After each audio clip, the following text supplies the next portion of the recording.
Papa, au Timbo, au Timbo, tout bien, nous avons souffert fort, on a ça, donc, ça les a été, pendant qu'on donne des misères, nous souffrons ma casse. Ah, bon, était à Montiwa. Toi, tu es dans la déplacée. Pendant pour tout Tingi, il passe combien de kilomètres? Le métrage, j'ai dit, on a évité, mais toujours dépend de 2 jours. 2 jours, on est là. 2 jours, on est là. Tout ça, on a ça. Deuxième jour, on a déplacé. Donc, on a déplacé. On commandé par air niveau. On a 13h, 14h. On a fait pour vous, Ah, regardez la vie au Congo. On a des choses, je pense que c'est l'équipe.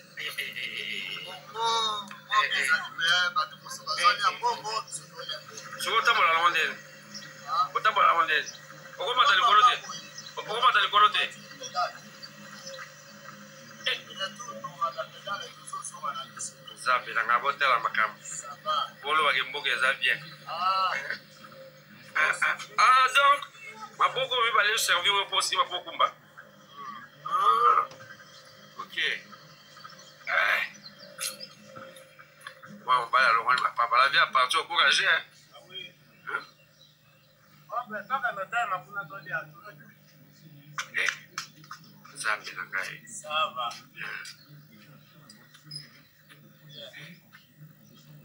Donc, 2 jours, on est là. 2 jours. Pour monter, on est à 3 sacs à Macal. 3 sacs à Macal.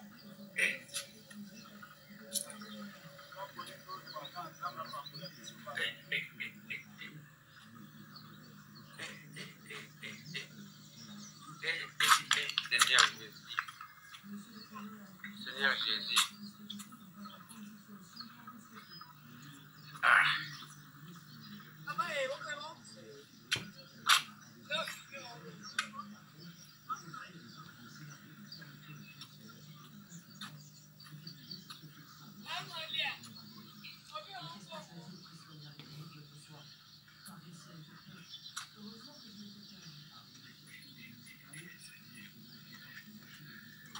Nous sommes à Kinshasa, au Congo, en pleine capitale. Donc les gens font 2 jours pour venir vendre des fiscs et 3 sacs de Makala. Angile Boité, brasserie. Regardez les conditions de vie. Quelle souffrance ça.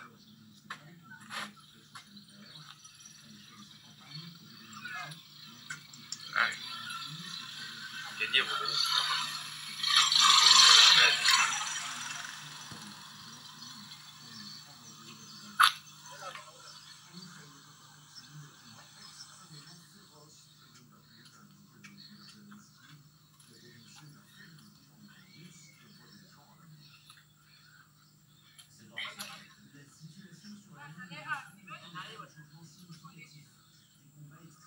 Donc 1000 francs pour voler ici, c'est tout le monde au cabel, tout le monde $100. Ok.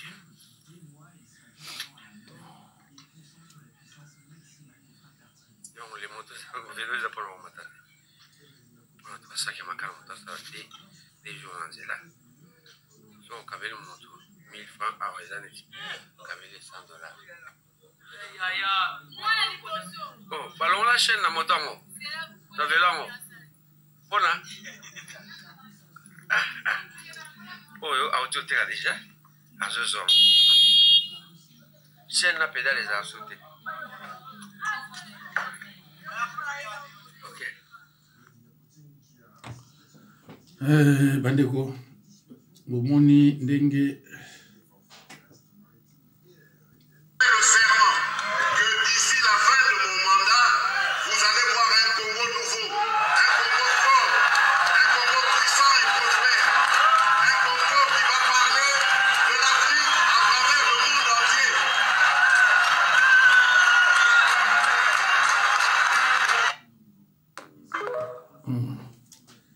Toujours qu'il y a un malais, mais bon, auto.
bandeko soza congolais faut mon pasi et puis so pasi ya osakana te na image tout totala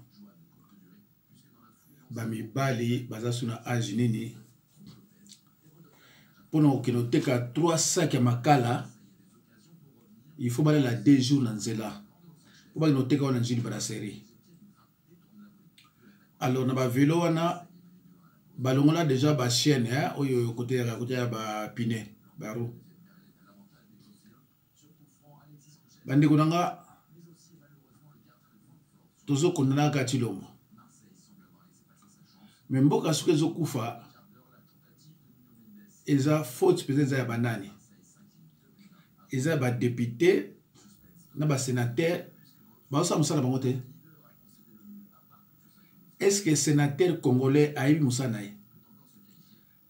Député congolais est-ce qu'il a eu musala na ye nini?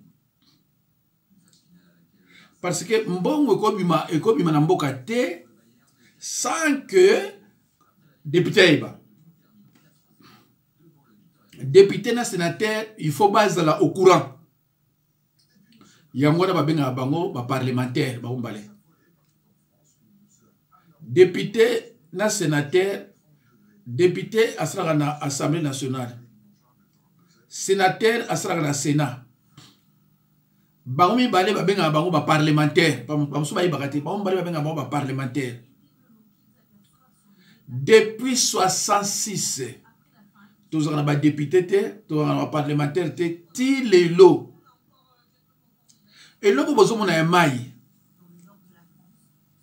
Bon, la phrase de Mobutu. Après moi, c'est le délige. Quelqu'un qui a travaillé pendant 32 ans, a dit que tu parole, il y a malédiction. Après moi, c'est le délige. Et le bas est belé. Délige, on a eu le bas.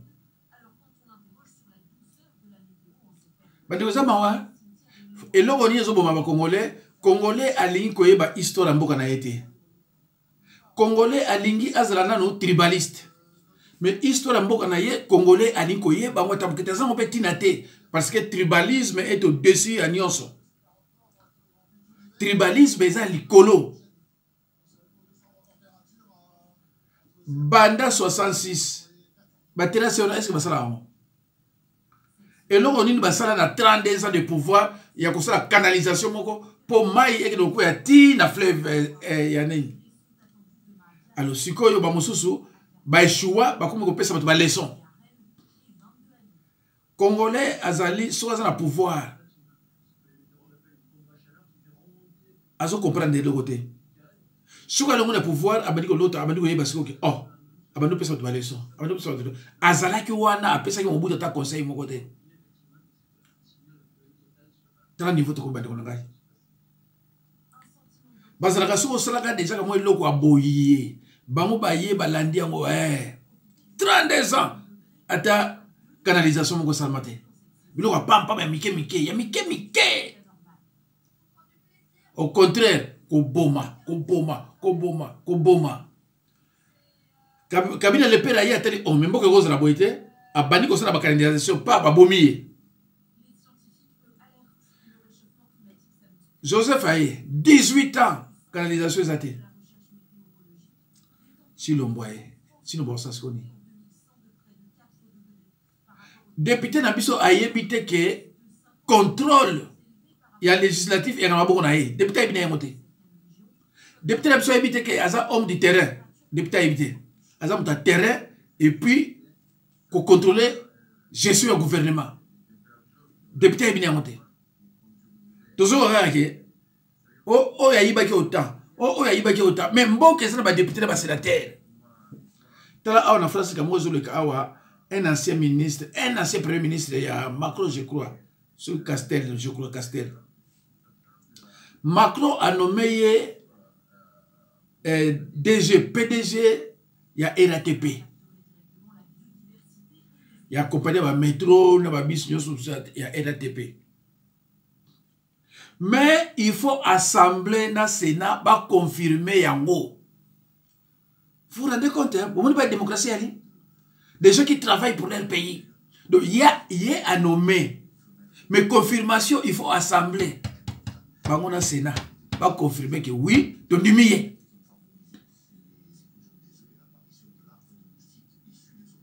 De quoi ma ouais? Pas biso kuna. Le côté. Bon, comment bon comme madame Boka? Député bien été. Sénateur bien été. Après le bas député musuba yeba to mona ki muto nani ya muluba garso nani. Na bosa di komona lo ba mingi. Oya sala ki sita sima. Na bosa di komona. Azaki député. Ali makabo bela buzo ba bo mona nga soutenir ba réseaux sociaux tout ça na ko na ça sounet binoté. A comment les réseaux sociaux c'est quoi? Un député.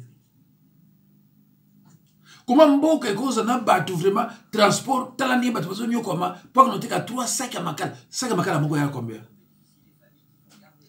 Donc souffrance on a nyonso ya zo mona wana 3 sacs à makala $50 ko ina mate. Hein? Na 3 sacs à makala on a nyonso 30 batoki.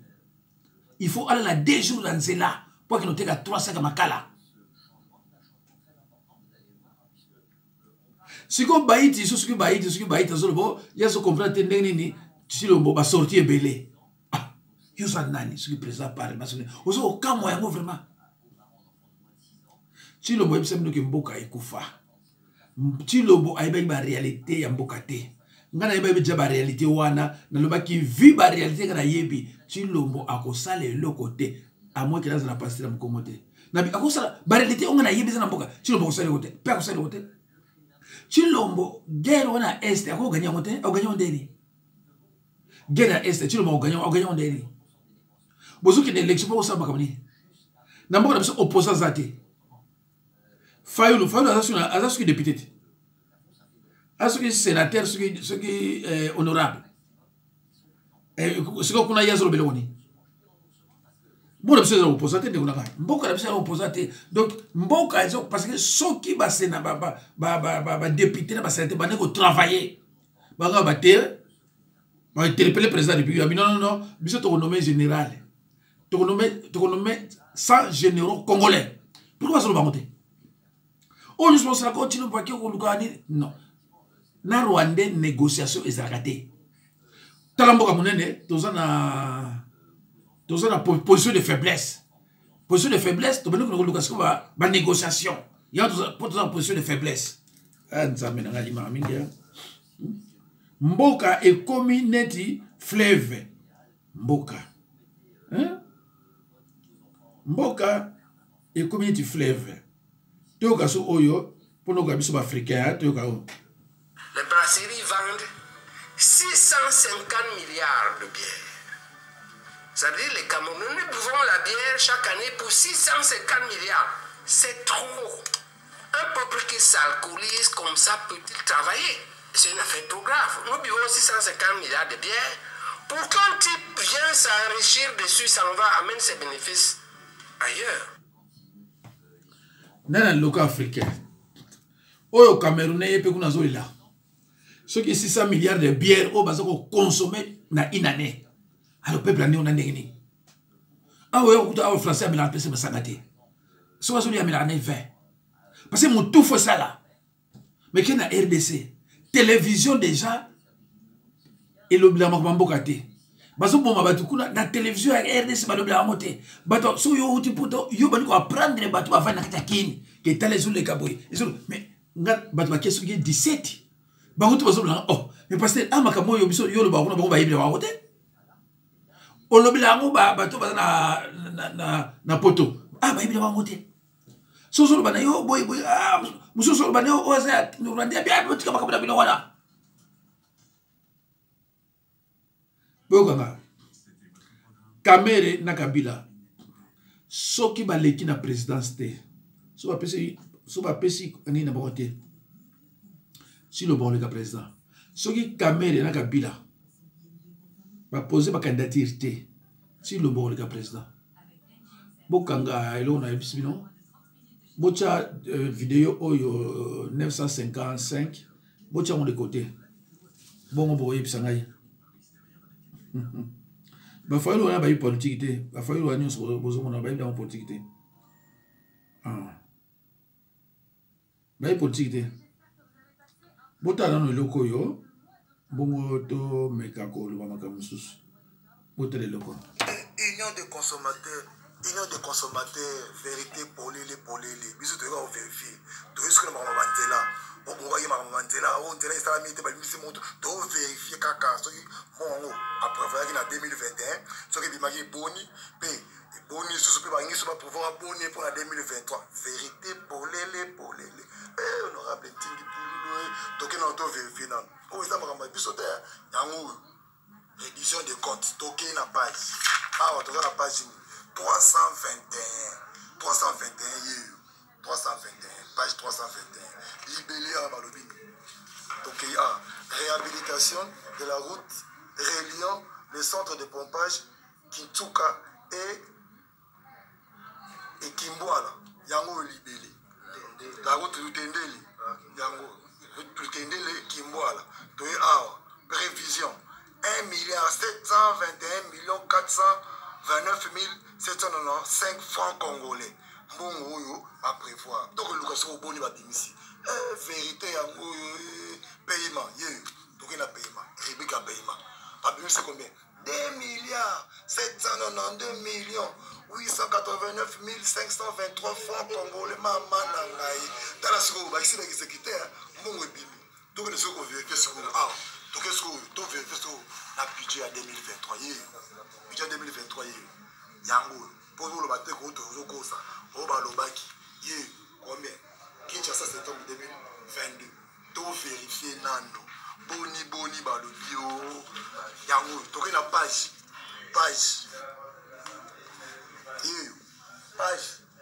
298 sur 559 toke vérifier yango kaka. Même au 2021, réhabilitation de la route reliant le centre de pompage Kintuka et la route de Lutende les pas Kimbouala. Oyoka qui m'a pesa qui m'a kelele. Dans la seconde ma province pour la 2023. 2,247 millions. Les sous vérité pour les pour la nini pour tout vérifier quand on aurait bentingi pour vraiment non aza penza motanganga maele ndenge alobaka po ayebi kotanga na bachiffre na balettre yango prévision nyonso ye tokoloba so nini awa 2021 awa 2021 ese ebimaki baexécute kutu nyonso te babimisi mbongo tala moto ya mbongo babimisi yango tala 1 milliard prévision 1,721,429,700 nzambe na ngai bambongo ezobima ya ndenge ya kosakana te.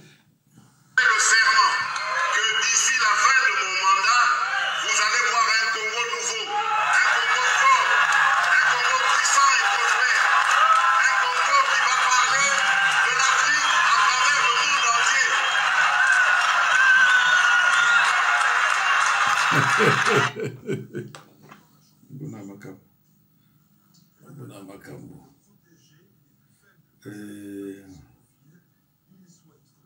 nzambe na ngai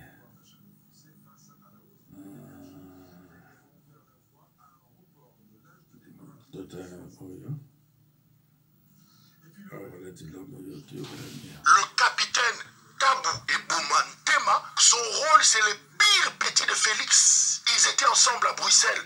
Tabou est de nationalité belge. Il a la nationalité belge. Il travaillait comme vigile en Belgique dans des centres commerciaux. Avec comme rôle principal aider les clients à pousser leur caddie et aller vers le parking de la voiture. 2018, Pierre Viennaye est comme candidat. Tabou vient soutenir Pierre Viennaye. Chasse le Obama. Félix Tshisekedi triche aux élections parce qu'il Fayulu avait gagné les élections. C'est comme ça que le pire petit Tabou va atterrir avec tous les chécouleurs, la mafia que Félix a amenée, la racaille de la diaspora que Félix a amenée de l'Europe. Tabou va se retrouver à la présidence de la République. Il vient dans le wagon de la racaille, des chécouleurs comme les Didier Boudimbo, les escrocs, les gens qui ont été condamnés là-bas. Son seul rôle, Tabou n'a aucune compétence, aucun diplôme. On ne connaît pas son parcours scolaire, mais Pierre Petit a vu là. L'histoire se retrouve autour d'un verre. Petit monde, mon poteau, t'as la monto bien à Bruxelles dans ton dos baïba café. Ah, tu te qu'aimes mal à Bruxelles. Prenez une tasse de café à 1 euro. Soit champagne, tintin. Qu'aimes mal à Bruxelles, wana. Moi, il y a café à la maman, à la bouteille, wana. Ah, j'ai vu mon colon, tout vieil. Mon coco, le petit. Coco, il a 15 000. En fait, c'est ça l'idéal de la gouvernance, de la gestion du pays pour Félix Tshisekedi. C'est ça. C'est ça. C'est comme ça que vous le voyez en train de se promener comme il se promène. Tabou, orchestre de COP à la présidence de la République. Hier, on a une COP à qui ça vient d'ailleurs. C'est en 2020 que la présence inutile de Tabou commence à poser problème à la présidence de la République. Thioro et Christian proposent à Tshisekedi que Tabou devienne militaire. Nous sommes au mois d'août 2020, non hier. Thioro va prendre Tabou une dizaine de personnes. À même on a qui Bomango, ma personne en formation on le coûté à 45 jours et on a donné une arme à Tabou. Tabou sort de cette formation-là belge. Il est belge. Tshisekedi sait que Tabou a la nationalité belge. Félix Tshisekedi, c'est un petit nain.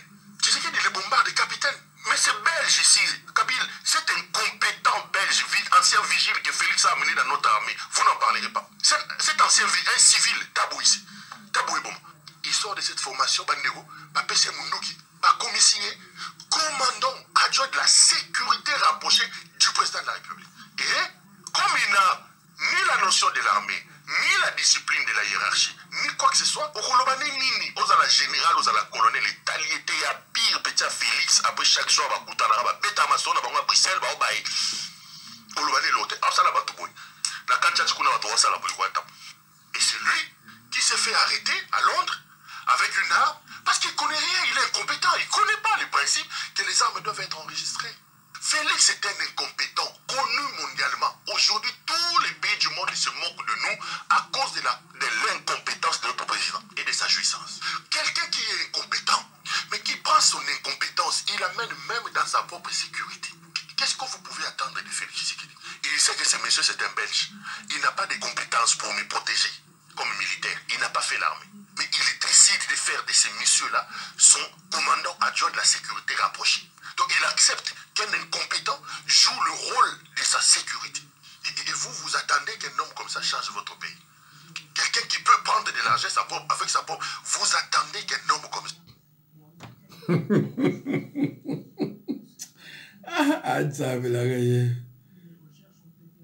J'ai parlé ici des PV, des extraits des PV d'audition que j'ai dans les dossiers des Congo Airways. Et j'ai dit que M. Pascal Kassongo, qui est en prison depuis le samedi, qui est donc directeur général de Congo Airways, a cité M. Bahati Lukwebo. Mais monsieur s'est justifié en expliquant que cet argent, il a donné ça parce que monsieur, le président du Sénat, Bahati Lukwebo, lui a imposé.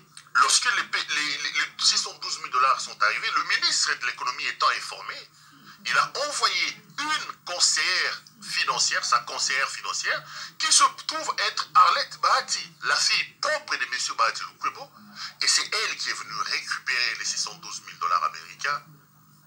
Et Pascal Kassongo dit dans sa déposition que sur les 612 000 $ américains, le président du Sénat, M. Bahati Lukwebo, alias Maradona, donc notre Maradona national, a exigé et obtenu 60% de cet argent-là. 60% de cet... Et c'est sa fille qui a récupéré l'argent. J'ai vu M. Bahati en train de gesticuler via ces chiens aboyeurs qu'il a envoyés, soit dans les réseaux sociaux, soit dans les médias. Mais j'ai mis des éléments sur la table. Est-ce que M. Bahati Lukwebo a-t-il une fille qui s'appelle Arlette Bahati, qui travaille comme conseillère financière du ministre de l'économie? Répondez sur cette question, M. Bahati. Arrêtez de gesticuler. Est-ce que M. Bahati Lukwebo a-t-il imposé ses enfants dans les cabinets ministériels?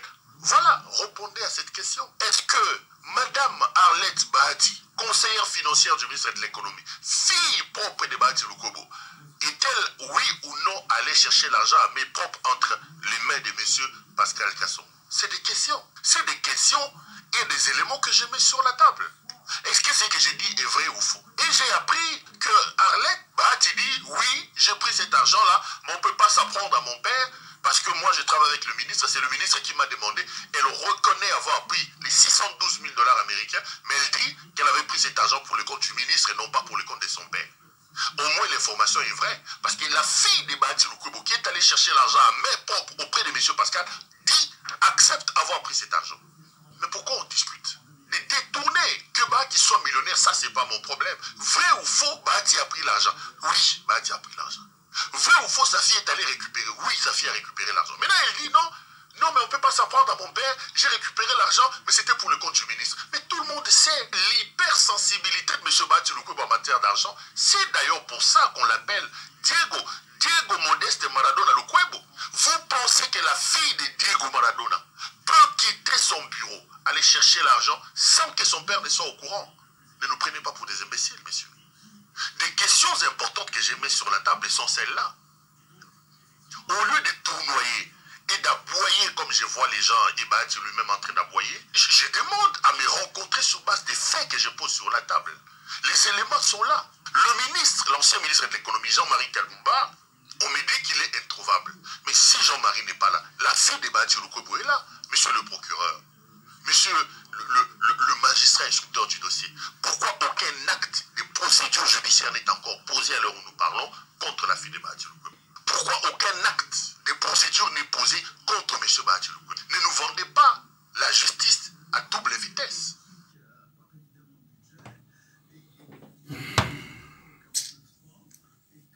Kama mbongo abandiko. Kama mbongo una balakisi biloko soki ya bayibi ota mbongo ebima boye oyo so aye boyo Bahati soki mwana ye bayibi. Mais c'est quel pays mon chers amis? Que de voleurs miko bayibi mbongo. Sona lobio parce que le Congo est tribaliste. Voilà. C'était pour moi un plaisir de présider cette session et j'en ressors avec la satisfaction que nos riches échanges et discussions seront profitables au gouvernement et au peuple tchadien tout au long du processus de transition dans ce pays frère. Excellences, Mesdames, Madame et Messieurs les chefs d'État et de gouvernement des États membres de la CEAC, je vous remercie de m'avoir fait cet honneur de me confier cette mission de facilitation auprès de la République du Tchad durant cette période de transition. Comme vous le savez, il s'agit d'une lourde responsabilité et je peux d'ores et déjà vous rassurer que je ne ménagerai aucun effort pour remplir cette noble mission pour l'avènement et le maintien de la paix, pas uniquement en République du Tchad, mais également dans toute notre région de l'Afrique centrale. En effet, l'heure n'est plus au discours, mais aux actions concrètes et rapides pour assister le pays frère à mener à bon port ce processus. Excellences, Madame et Messieurs les chefs d'État et de gouvernement des États membres de la CEAC, Mesdames et Messieurs les représentants des chefs d'État et de gouvernement des États membres, Mesdames et Messieurs les ministres des États membres de la CEAC, Monsieur le Président de la Commission de la CEAC, Mesdames et Messieurs, je m'en vais clore mon discours en vous souhaitant un bon retour dans vos pays respectifs et aussi, je vous prie de transmettre les salutations du peuple congolais au peuple frère.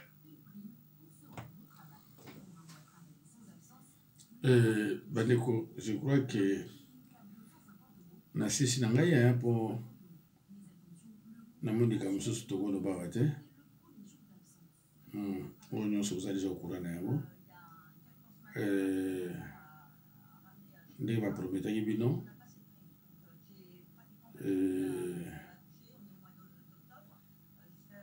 toloba soni video ya suka wapi opposant oyo aza na bainstitution te.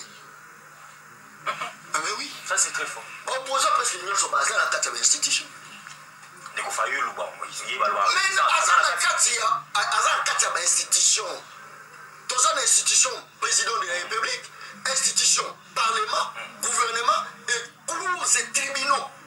Très bien. Mais baza wana na parlement, baza voter ba loi. Am ya République eza parlement. So toza au souffrir lelo. Et ça parce que toza la parlementaire ya malongati. C'est pas au souffrir mon père ba la carte. Mais oui. Banane on faut pas contrôler ba congolais ba zo teke pas ba imni ba zo faire souffrir bango. Et pas ba libanais. Mais ce sont les parlementaires. Banane on va censé à voter la loi bien pour moquer de Liboso. Ce sont les parlementaires. Quelles sont de bonnes lois votées par nos parlementaires? Mon compte à contenir, c'est-à-dire, dans l'institution, opposant à Nakati. L'ennemi à Félix Tshisekedi, ce ne sont pas ces opposants-là. L'ennemi à Félix, et ça, mon temps a dit que là, si. Mais ça, la tête. L'ennemi à Félix, c'est ça, mon temps, il a foutu Snell. Nous avons bénéficié de l'électricité. Notre ennemi à Félix, c'est ça, mon temps, il a foutu facture la régie des eaux. Nous avons bénéficié de la montée. Moto afuta ba taxe na ye azo futa ba impôt na ye mais azo ko mona fui na ngote ye wana ennemi ya Félix so tali politique na kati ya Congo za évoluer ti tozo zonga se na sima c'est-à-dire tozo kende bo to kuta la blocage il faut to sa dialogue na binga fayu binga Kamere binga Moïse Katumbi Chap benga Nanibo Bovanda Siko après on les a partagé à pouvoir. Mais qu'est-ce que la population va gagner? Absolument rien. Absolument rien. Voilà pourquoi la lobby n'a gardé toujours que l'ennemi à la population, ce sont les politiciens congolais. On va derrière l'intérêt na bango, mais le monocole comme un peuple. Ce que c'est là qui n'a pas le peuple. Le peuple a comme un souverain. N'a gagné qu'à mais le Congo est bon. Tout le monde au nom du peuple. Le ministre a géré, incapable de faire sa solution. Le ministère pour qu'on voit qu'il y a des Liboso, il n'est pas géré au nom du peuple. Mais il est incapable. Mais il est incapable. Bandeko malobo na lubaka bayoka kango malobo yonga na lubaka bayoka kango banda quand na banako yebisa bino que les parlementaires ne travaillent pas mboka soupe parce que ba parlementaire bako ko imposer gouvernement ba bi totali oyo et loko zo marcheté totali oyo marcheté le blocage les parlementaires peuvent le faire mais ba salaka eloko mo côté ka ko téléphonaka ba pesa